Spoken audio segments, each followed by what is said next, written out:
नमस्कार दोस्तों, स्वागत है आप सभी का पाथफाइंडर पर।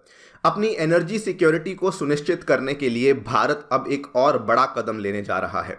ऑयल के रिजर्व्स के बाद अब हम लोग स्ट्रेटेजिक गैस रिजर्व्स को बनाने का कार्यक्रम शुरू करने वाले हैं, जिसमें कि हमारे जो दो बड़े महारत्ना पीएसयूज हैं, दैट इज ओएनजीसी और गेल, उन दोनों के ही द्वारा इस प्रस्ताव को सामने रखा गया है। आप देख पाएंगे 6 फरवरी को यह खबर सामने आई थी।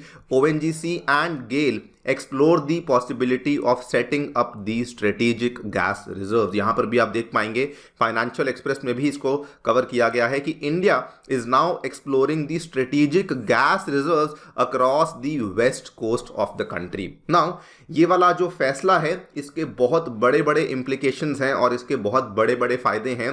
द मोस्ट इंपॉर्टेंट बीइंग कि इंडिया अब एक एलीट लिस्ट ऑफ कंट्रीज को ज्वाइन कर लेगा जो कि ये गैस रिजर्व्स को ऑलरेडी बना चुके हैं, जिसमें कि दुनिया की बड़ी बड़ी अर्थव्यवस्थाएं यूएसए, चाइना और रशिया जैसे देश आते हैं। और इंडिया अभी तक, जो कि बहुत बड़ा इंपोर्टर भी है, बहुत बड़ा कंज्यूमर भी है, उसने अभी तक गैस के जो रिजर्व्स हैं नहीं बनाए थे। एंड नाउ हम भी उन रिजर्व्स को बना लेंगे। बात करेंगे इस पूरी कहानी के बारे में कि एग्जैक्टली ये गैस के रिजर्व्स को कहाँ बनाए जाने की बातचीत चल रही है, इसके क्या क्या फायदे हमें होने वाले हैं, उनको भी समझा जाएगा। चलिए शुरू करते हैं दोस्तों मेरे साथ। मेरा नाम है अनिरुद्ध। यदि आप लोग हमें फॉलो करना चाहते हैं, हमारे लेक्चर्स के अपडेट्स को प्राप्त करना चाहते हैं, तो यहाँ पर दिए गए टेलीग्राम चैनल्स के माध्यम से ऐसा कर सकते हैं। दोस्तों आगे बढ़ने से पहले बताना चाहूँगा कि अनअकैडमी अब आपके लिए ऑफलाइन में भी यूपीएससी एग्जाम की तैयारी करने के लिए सेंटर्स को लेकर आ चुकी है। नई दिल्ली के करोल बाग में और नई दिल्ली के मुखर्जी नगर में आपके लिए इन सेंटर्स को अवेलेबल करवाया गया है, जहां पर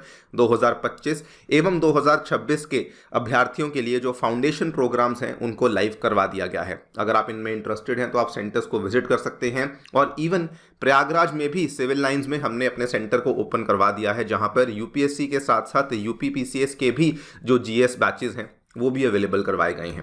किसी भी कोर्स में अगर आपको एनरोल करना है तो नीचे डिस्क्रिप्शन में आपको दिया हुआ है एक बिटली लिंक, उस बिटली लिंक पे जाइए, वहां पे क्लिक कीजिए, अपनी कुछ जानकारी भरिए, मेरा ये वाला कोड भरिए और हमारी टीम आपको रीच आउट करेगी। एंड बिलीव मी, 35% से भी ज़्यादा का डिस्काउंट हम आपको दिलवाएंगे अगर आप लोग अनअकैडमी के सेंटर्स में आकर के एनरोल करते हैं।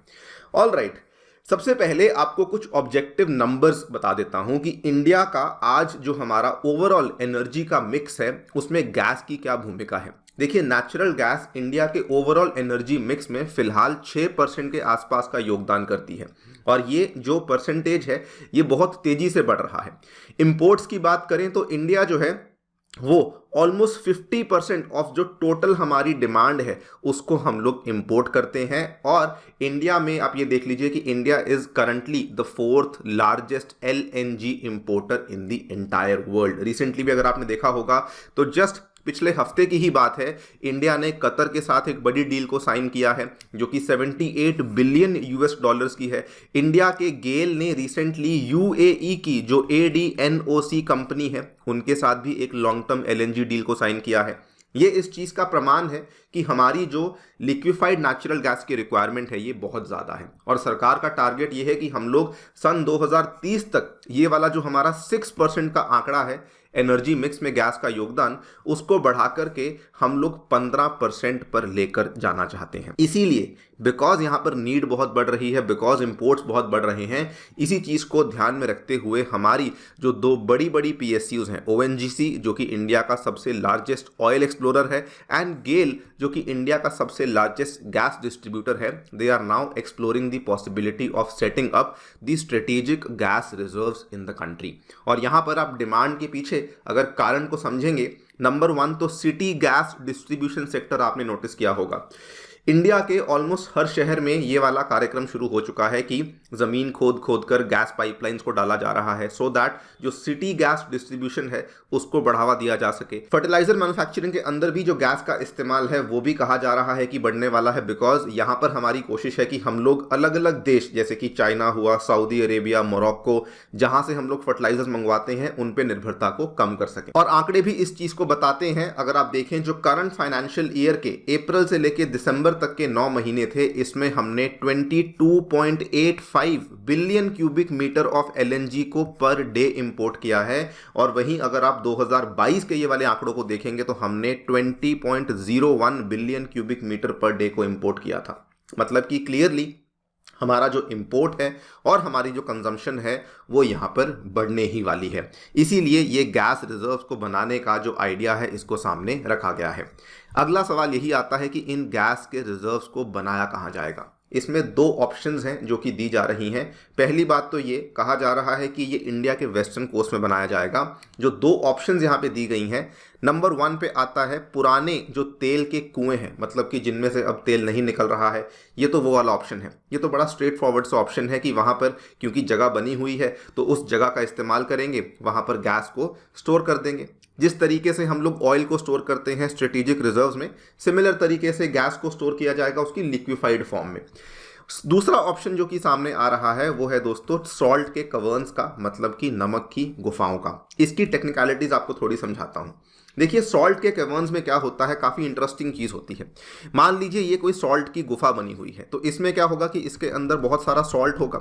इसमें क्या करते हैं, इसका जो प्रोसेस है तैयार करने का, बड़ा इंटरेस्टिंग और बड़ा सिंपल प्रोसेस है। इसमें क्या करते हैं कि पहले एक नॉर्मल वाटर को हम लोग इसके अंदर पंप इन करते हैं। जब पानी को अंदर पंप इन करते हैं तो यहाँ पर जो आपको सॉल्ट मिलता है वो इसके अंदर डिजोल्व हो जाता है। इस प्रोसेस को कहा जाता है सॉल्यूशन माइनिंग। जब यहाँ पर ये डिजोल्व हो जाता है तो बाहर एक पंप के माध्यम से जो नमक वाला पानी है उसको निकाल दिया जाता है। नमक वाले पानी को ब्राइन कहा जाता है। और जब आपने नमक वाले पानी को बाहर निकाल दिया तो बेसिकली ये अंदर वाली पूरी स्पेस अब आपके लिए खाली हो चुकी है। आप इसमें ऑयल स्टोर कर सकते हैं, आप इसमें चाहें तो लिक्विफाइड नेचुरल गैस को भी स्टोर कर सकते हैं। ये वाला प्रोसेस आप यहाँ पर भी देख सकते हैं, बड़े सिंपल तरीके से दिखाया गया है। पहले आपने पानी को अंदर डाला, आपने ब्राइन को बाहर निकाला, एंड इवेंचुअली जो आपके पास अंदर जगह बन चुकी है उसके अंदर आपने ऑयल या फिर आपने उसके अंदर गैस को स्टोर करना शुरू कर दिया। ये प्रोसेस इतना कामयाब माना जाता है कि इवन दुनिया का जाना माना जो इंस्टीट्यूट है MIT, Massachusetts institute of technology, America में देखने को मिलता है। इसने ये बोला है कि storing liquefied gas in other geological formation से ज़्यादा अट्रैक्टिव ऑप्शन आपके लिए सॉल्ट कैवर्न्स बन जाती है। बिकॉज ये वाले जो सॉल्ट कैवर्न्स हैं ये नेचुरली वेल सील्ड भी होते हैं and they are engineered for rapid injection and extraction of oil या फिर गैस, जो भी आप यहाँ पे स्टोर कर रहे हैं। और यहाँ पर ये तक भी कहा जाता है कि ये प्रोसेस सिंपलर है, फास्टर है एंड कम कॉस्ट इंटेंसिव भी है as compare to rock caverns जो कि हम लोग जनरली तैयार करते हैं। सो ये वाला जो दूसरा यहाँ पर ऑप्शन रखा गया है सॉल्ट कैवर्न बेस्ड रिजर्व्स का, इसको भी यहाँ पर एक्सप्लोर किया जा रहा है। मज़े की बात यह है कि दुनिया का जो सबसे बड़ा स्ट्रेटेजिक पेट्रोलियम रिजर्व है, आपको जानकर हैरानी होगी, वो भी सॉल्ट कैवर्न बेस्ड ही है। और ये किसी और के पास नहीं बल्कि अमेरिका के पास है। अमेरिका के ये वाले एरिया को देखिए जिसको हम लोग पॉपुलरली गल्फ ऑफ मेक्सिको बोलते हैं। यहाँ पर ये जो 4 बड़े बड़े आप ये डॉट्स देख पा रहे हैं, ये अमेरिका के 4 बड़े बड़े स्ट्रेटेजिक पेट्रोलियम रिजर्व्स हैं। और ये सारे के सारे नमक की गुफाओं के ही अंदर बनाए हुए हैं, जिसमें आप ये चारों देख सकते हैं। और इसमें जो टोटल क्यूमुलेटिव कैपेसिटी है इन रिजर्व्स की 725 मिलियन बैरल्स की है, जो कि अमेरिका अपने पास स्टोर करता है। सो ये बात तो तय है कि ये ट्राइड एंड टेस्टेड आइडिया है और अगर इसमें स्टोरेज करी जाती है तो कोई भी प्रॉब्लम नहीं आती है। इंडिया में भी इस चीज़ का बहुत बड़ा पोटेंशियल है। हमारे राजस्थान का जो बाड़मेर जिला है वहाँ पर आपको ढेर सारी सॉल्ट कैवर्न्स देखने को मिलती हैं। वहाँ पर जाकर के इंडिया भी ये वाला काम कर सकता है और अपना जो गैस का स्टोरेज है उसको कर सकता है। एंड आपको मालूम होगा बाड़मेर में एक रिफाइनरी भी आने वाली है। सो वहाँ पर जो इंफ्रास्ट्रक्चर है वो भी काफ़ी बेहतर तरीके से तैयार हो चुका है, पाइपलाइंस वगैरह भी बनी हुई हैं। ये सारा का सारा इंफ्रास्ट्रक्चर अगर वहाँ पर ऑलरेडी होगा और प्लस हमारे वहाँ पे जो गैस के रिजर्व्स बन जाएंगे तो ओवरऑल हमारा जो सप्लाई चेन का इंटीग्रेशन है उसको एक अच्छा बूस्ट ही मिलने वाला है।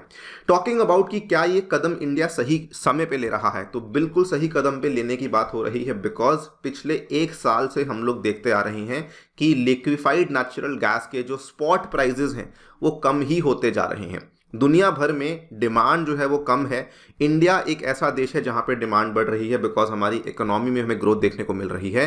लेकिन डिमांड बाकी जगह पे कम है और सप्लाई सब जगह से हमें देखने को मिल रही है, जिसकी वजह से इसके प्राइजेस काफ़ी कम हो चुके हैं। So yes, it is a very great opportunity and obviously जैसा कि मैंने आपको स्टार्टिंग में बताया, दुनिया की मेजर इकॉनमी जैसा करती हैं तो समय सही है कि हमारे पास भी ऐसे स्ट्रेटेजिक गैस रिजर्व्स होने चाहिए सो दैट हम लोग भी जो सप्लाई की सिक्योरिटी है उसको हर टाइम पे इंश्योर कर सकें। By the way, once this is finalised, इसको बनाने कौन वाला है? देखिए, ओएनजीसी और गेल के द्वारा केवल प्रस्ताव रखा गया है, टेंडर ये लोग इशू करेंगे, लेकिन अल्टीमेटली कंस्ट्रक्शन का जो काम है वो ISPRL के द्वारा इसकी कंस्ट्रक्शन करी जाएगी, Indian strategic petroleum reserves limited. ये वही वाली सब्सिडरी कंपनी है जो कि इंडिया में स्ट्रेटेजिक पेट्रोलियम रिजर्व्स को बनाती है, यही आगे जाकर के स्ट्रेटेजिक गैस रिजर्व्स को भी बनाएगी।